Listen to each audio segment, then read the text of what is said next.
everybody, and welcome to Sports Japan. This week, as always, we've got lots of great stuff in store from the world of Japanese sports. In focus this week, we feature Kendo. We delve into its history, taking a look at how it's managed to survive through various setbacks to go on to become an international sport. In Viewpoint, we visit the Table Tennis Cafe, a venue where you can relax and unwind over a game of ping pong. And in Top Scene, we check out Kimball, a new and unique sport which already boasts millions of players worldwide.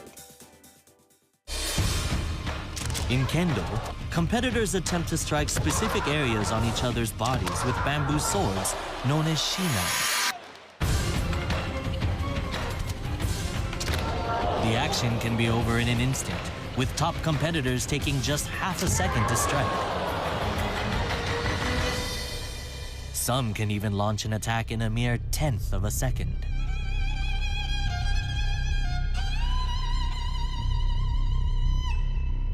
In both defense and attack, the Kendo practitioner relies entirely on their shinai.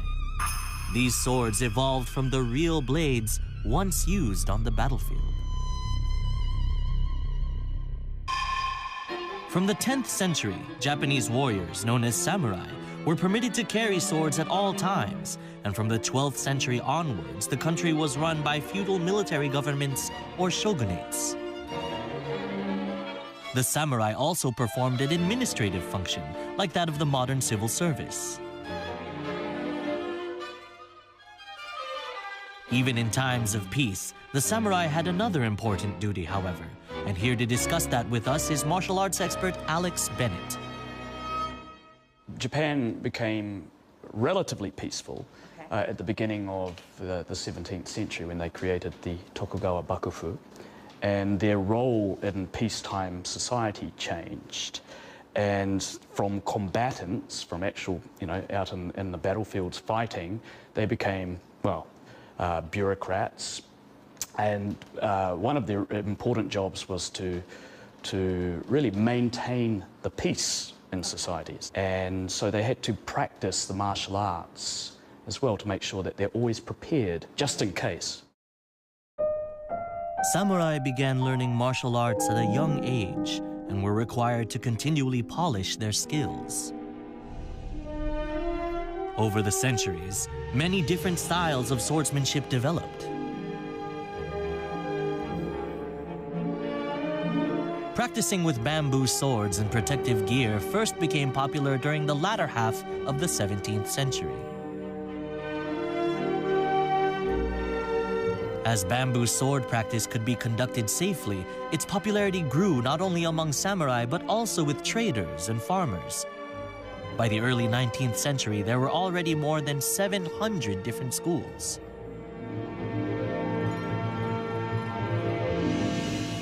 Genbukan was, at that time, one of the 3 main centers for practicing with bamboo swords. Legendary swordmaster Shusaku Chiba, Genbukan's founder, summarized sword fighting into 68 different techniques. His teaching gained the reputation of being particularly effective and easy to understand, prompting huge numbers of people to join the dojo.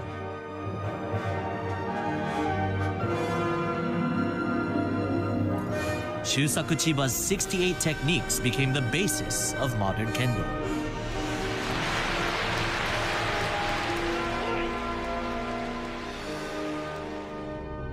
Despite their immense popularity at this time, sword fighting techniques would later very nearly become consigned to history.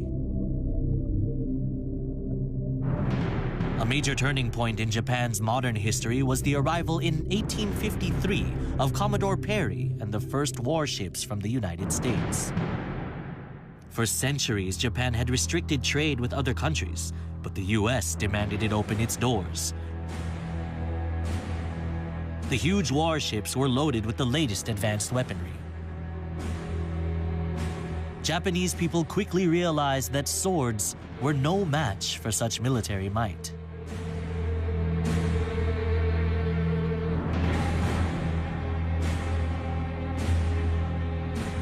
Many began to fear that leaving the feudal shogunate government in power would lead to Japan's colonization by Western powers, and a movement began to unseat the government and begin modernizing the country. Japan's first modern government was established in 1868.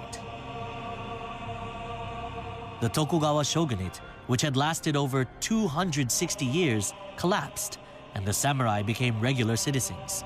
Traditional martial arts soon became regarded as a relic of the past. The samurai had never learned how to make things or grow things or sell things. His profession was military, so he knew his martial arts, but there's no need for them. There are stories of some of these great swordsmen who became, who starved because they had no money. Martial artists were left behind by the pace of modernization. It was a man called Kenkichi Sakakibara who stood up to try and address the situation. Sakakibara had been an instructor at the Kobusho, the government-run martial arts training institute.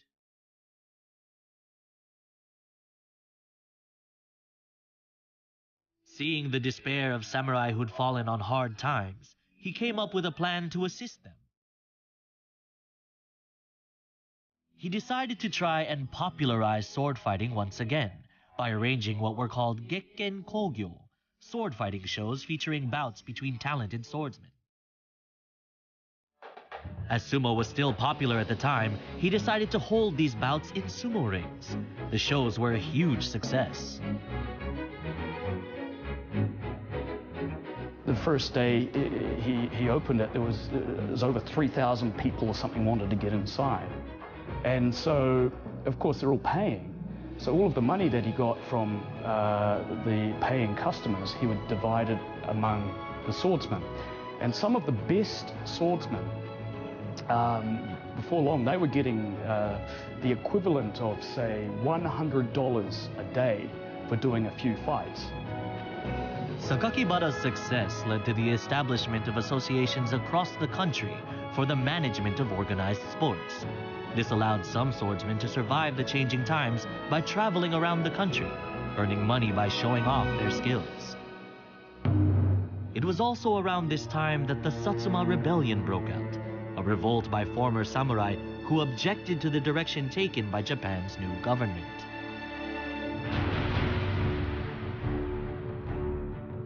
It was initially assumed that the government, with their modern weapons, would crush the rebels with ease. The insurgents were strongly motivated, however, and fought tenaciously with both muskets and swords. Many government forces were killed and injured in the fierce fighting.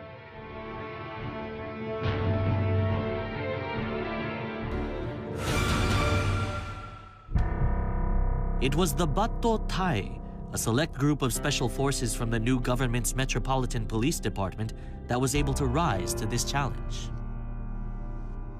Many members of the Batto Tai were former samurai who had been hired as police by the new Meiji government. Although the rebels had muskets, the Batto Tai were armed only with swords.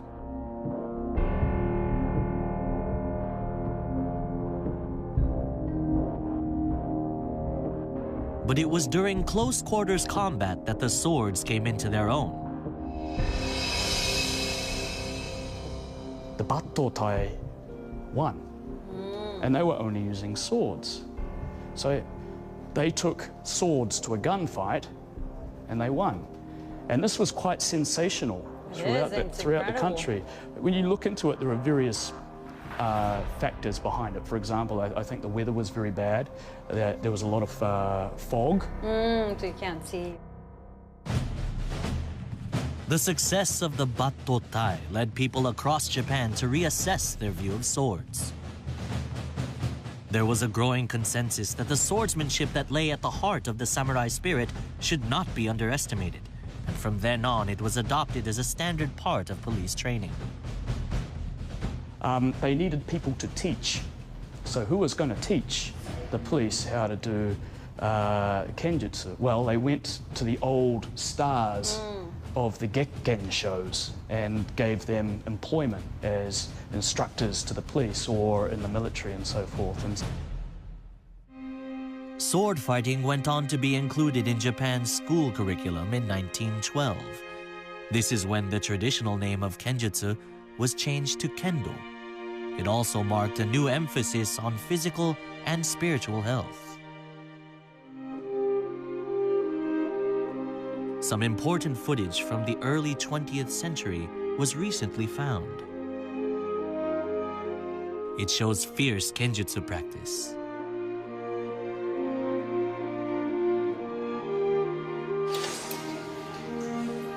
Kenjutsu master Takemi Sasamori will turn 84 this year. He learned about the early days of Kendo from his father.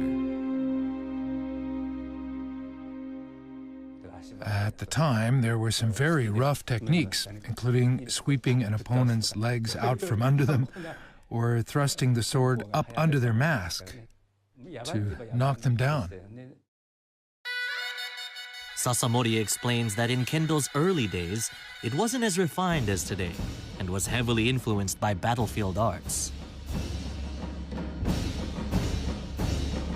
In 1937, after Japan went to war with China, the practice of Kendo was affected by the militarism gripping Japan, and Japanese soldiers began to use swords on the battlefield.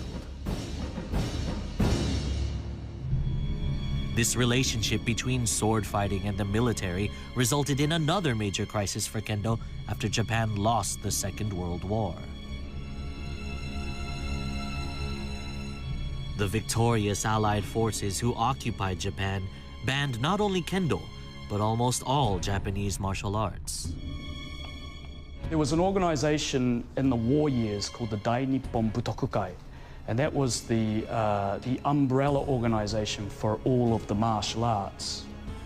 They were considered by the American and the Allied occupation as being an ultra-nationalistic or militaristic organization.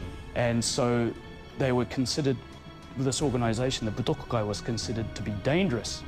The occupying forces were particularly strict on Kendo due to its close links with the military, and the sport risked disappearing altogether. Sasamori's father Junzo played a key role in saving Kendo. My father had studied in the U.S., and by coincidence, one of his fellow alumni had a position within Allied headquarters. They were able to speak frankly with each other, and it was eventually agreed that Kendo could be gradually reinstated. Junzo aimed to promote Kendo as a purely sporting practice, so the first step was to ensure safety. To accomplish this, he developed a new type of bamboo sword wrapped in a cloth bag, known as a fukuro-jinai. The fukuro-jinai is made from bamboo split into thin strips and wrapped in a cloth covering. It hardly hurts at all on contact. To make it look more like a sport, competitors wore trousers and white shirts, and to avoid injury, they used masks, like those in fencing. Sasamori still has one of the old masks. It really looks very much like a fencing mask. By imitating a gentleman's sport, it was hoped that Kendo's militaristic image could be shed. Junzo also clarified some of Kendo's vaguer rules. He formalized the inbounds area and also introduced time limits, points system, and judges raising flags to indicate the winner. Junzo first succeeded in receiving permission from Allied headquarters to practice what he called shinai sports, an initial hybrid form. In 1950, he became the first chair of the Nihon Shinai Sports Federation and worked hard to popularize the new sport. 2 years later, after Kendo was fully reinstated, the All-Japan Kendo Federation was founded. In 1954, having fulfilled its mission, Shinai Sports was absorbed into the Kendo Federation. And Junzo went on to become the Kendo Federation's chief advisor.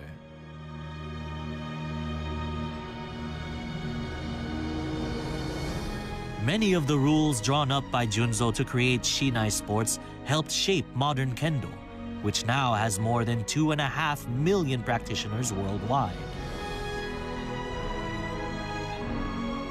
Alex says that as Kendo now becomes increasingly international, it's important to make sure that the essence of the sport is not forgotten.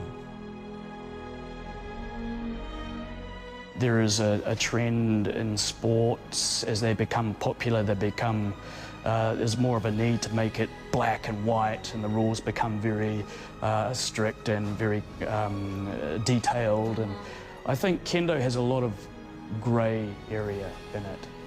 And that's what makes it beautiful, I think. And I really hope that Kendo, as it is now, stays as it is. The fundamental principle of Kendo is continuous personal development, and it's this essence that should always be kept alive.